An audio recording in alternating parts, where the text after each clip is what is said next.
Salam sejahtera dan salam Sarawakku sayang. Buletin Nukas edisi malam 26 Mei 2021 bersama saya, Janet Bennett. Tumpuan berita. Prihatin dengan pengorbanan warga Barisan Hadapan, Menteri Muda Pendidikan Sains dan Penyelidikan Teknologi yang juga adu nangka, Dr. Anwar Rapai telah turun padang bagi membantu petugas di Stadium Tertutup Sibu. Beliau telah membantu para petugas Barisan Hadapan di bahagian saringan sebelum penerima mendapatkan vaksin. Menurut beliau, dalam hantaran laman Facebook miliknya, seramai 1,326 penerima sudah divaksinasi pada hari tersebut. Dalam program berasingan, beliau turut meninjau program vaksinasi di Pusat Perubatan Rejang. Sementara itu, pusat tersebut juga sudah mendapat akreditasi sebagai pusat yang boleh menjalankan ujian swab RT-PCR. Berita seterusnya, projek menyimen laluan pejalan kaki Rumah Morris Nyalak di Pakan kini sudah telah siap sepenuhnya. Projek dilaksanakan di bawah program Transformasi Luar Bandar RTP itu menelan kos sebanyak RM70,000. Pada Selasa, Adun Pakan Tan Sri William Mawan Ikom bersama Jurutera Awam Jabatan Kerja Raya bahagian Serikir telah meninjau dan menyerahkan tapak projek kepada Tuai Rumah Morris. Projek tersebut merupakan inisiatif Tan Sri William Mawan menyediakan kemudahan laluan konkrit penduduk Rumah Morris ke sungai berdekatan untuk menjalankan aktiviti harian. Manakala di Meradong, sebanyak 25 Jawatan Kuasa Kemajuan dan Keselamatan Kampung JKKK Rumah Panjang di sekitar kawasan Meradong menerima geran berjumlah RM35,600. Geran tersebut disampaikan oleh Adun Meradong Datuk Ding Kwong Hee pada Selasa.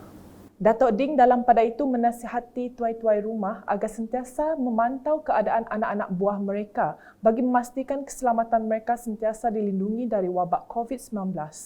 Katanya, para tuai rumah juga perlu memastikan semua penduduk Rumah Panjang meraihkan Hari Gawai secara sederhana dan tidak perlu menzarahi antara satu sama lain.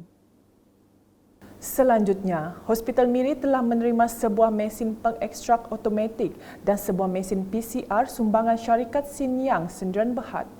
Dalam kenyataan media pada Selasa berkata, sumbangan itu membolehkan magma molekular di Hospital Miri dilengkapi dengan 3 mesin pengekstrak automatik dan 4 mesin PCR. Pada masa ini, Hospital Miri menerima antara 800 hingga 1,000 sampel ujian calitan sehari secara purata.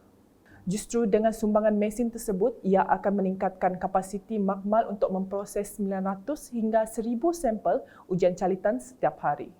Sumbangan tersebut telah disampaikan Wakil Shinyang James Ling Lu Kiong kepada Pengarah Hospital Miri Dr. Jack Wong Siu Yu dan disaksikan Menteri Bertanggungjawab terhadap Jawatan Kuasa Pengurusan Bencana Bahagian JPBB Miri yang merupakan Menteri Pengangkutan Sarawak Datuk Lee Kim Sin.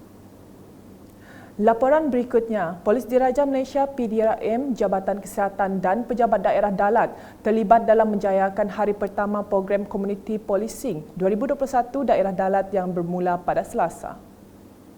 Program di Dewan Rantau Panjang itu disertai seramai 16 peserta yang terdiri daripada ketua masyarakat dan ketua kaum dan setiausaha setiap JKKK.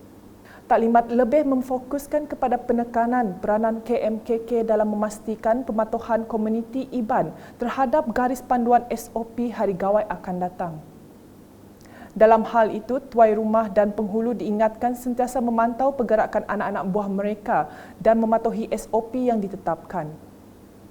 Selain itu, ibu bapa dan penghuni Rumah Panjang juga disarankan memaklumkan kepada anak dan saudara mara yang berada di luar kawasan supaya tidak balik ke Rumah Panjang semasa perayaan untuk keselamatan bersama.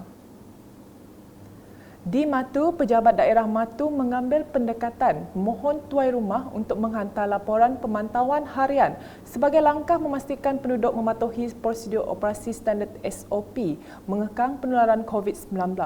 Perkara itu ditekankan penceramah dari Pejabat Daerah Matu, Zairaina, sehari semasa program Community Empowerment Daerah Matu tahun 2021 yang diadakan di 9 buah rumah panjang di Sungai Pasin, Matu pada Isnin. Laporan adalah berkisar kepada aktiviti harian di Rumah Panjang bermula 28 Mei hingga 3 Jun 2021 termasuk berkaitan upacara miring semasa Gawai Dayak nanti. Selain itu, laporan perlu dibuktikan dengan gambar dan dihantar melalui WhatsApp group. Dalam pada itu, penceramah daripada Ibu Pejabat Polis Daerah Sibu, ASP Johnson Snowing, turut mengingatkan penduduk agar mematuhi dan peka dengan SOP yang ditetapkan sempena perayaan Gawai Dayak. Kita dia tahu perintah nak ulang luar ke lisiannya buang. Betul kan? Nak ada lisiannya buang ke. Oh subak uliah. Dia tahu nak uliah. Jadi bila dia nak uliah, nak tahu. Nanti kita ngerja pegawai akhir nak tahunya, kita uliah kena, dia ambil tindakan. Dia buat peraturan, macam-macam peraturan. Atau kawalan penyakit berjangkit ke, peraturan-peraturan berapa. Mayuah peraturannya ke uliah di rujuk kita. Ia keluar sekali dengan SOP. Aku rasa sidak bala ketua masyarakat, bala sidak pengulu tuan rumah, sikit bisik dia break orang SOP-nya. Sikit bisik dia break. Jadinya dititiah kita. Okey SOP ke dia break, bala kaban kita ke nak betul. Ujung kita ke menyebar ke berita-berita ke nak betul. Menyebar ke fitnah. Menyekurang berkeni cara kita ulang ubat penyakit berketuk. Kadang-kadang tanya bisik betul, kadang bisik nak betul. Nyak utai kengai ke kita ya. Laporan berikutnya, seramai 380 individu dengan kebanyakannya warga emas menerima dos pertama vaksin COVID-19 di Pusat Pemberian Vaksin PPV Mukah.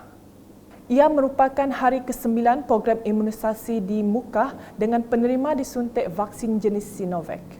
Wartawan UKAS sempat menemu bual beberapa penerima selepas mereka menerima suntikan. Menurut penghulu Mawar Awang, beliau menyeru kepada penduduk yang tinggal di ulu sungai, rumah panjang atau di kawasan luar bandar agar tidak takut untuk disuntik vaksin.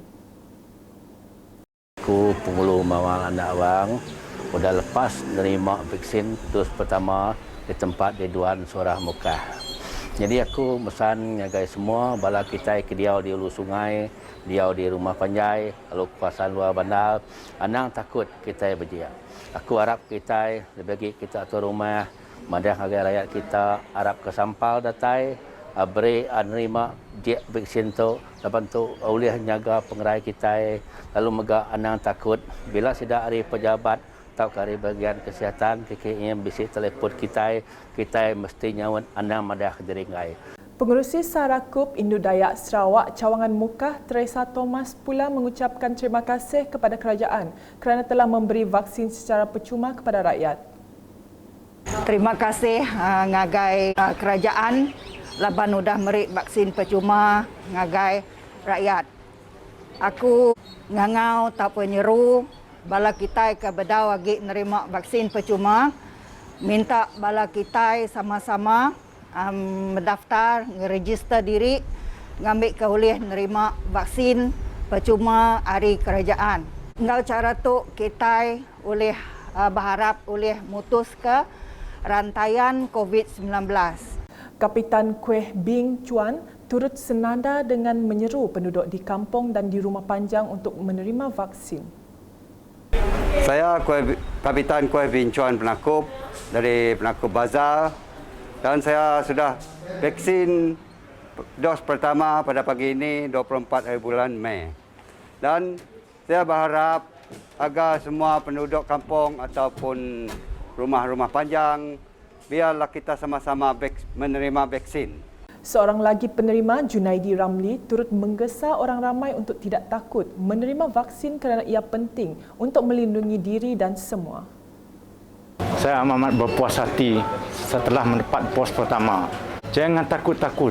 Sila daftar buat suntikan vaksin untuk keselamatan kita dan untuk lindungi keluarga kita dan untuk negara kita yang tercinta. Sekian edisi malam bersama saya Janet dan kru penerbitan.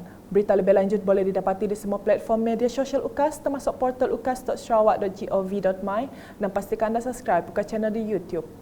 Salam UKAS.